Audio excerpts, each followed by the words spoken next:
ကြာရှုံးမှုတွေလွဲချော်မှုတွေနဲ့ကြုံရတဲ့အခါစိတ်ထဲမကြဘဲနဲ့ပိုကောင်းမှုဖြစ်လာတာပါလို့တွေးကြည့်ပါဘဝကအမြဲတမ်းဆက်သွားနေမှာကိုကဝေးသွားခြင်းလေးလံတာတွေကိုလွတ်ချခဲ့ရမယ်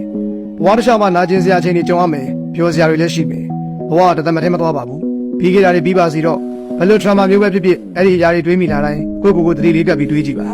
အဲ့ဒီအရာတွေကအခုပြီးသွားခဲ့ပါပြီပြက်ပြက်မလာတော့ဘူးခလေးဘွားက trauma တွေဘူးလိလောက်ခံရတာတွေက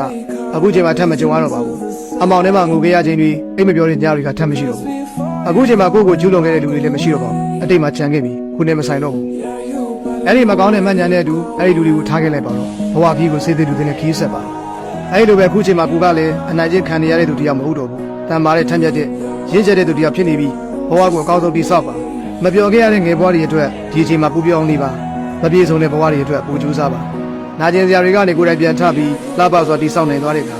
ကိုယ့်ကိုပြိုချပျက်စီးခဲ့သူတွေကိုကျေးဇူးတင်မိလိမ့်မယ်သူတို့ကြောင့်ငါပူတမ်းမာလာတာငါရဲ့အရေးချင်းတွေကိုပို့အသုံးချလာနိုင်တာလို့တွေးမိပါလိမ့်မယ်ဗီဒီယိုလေးကိုအဆုံး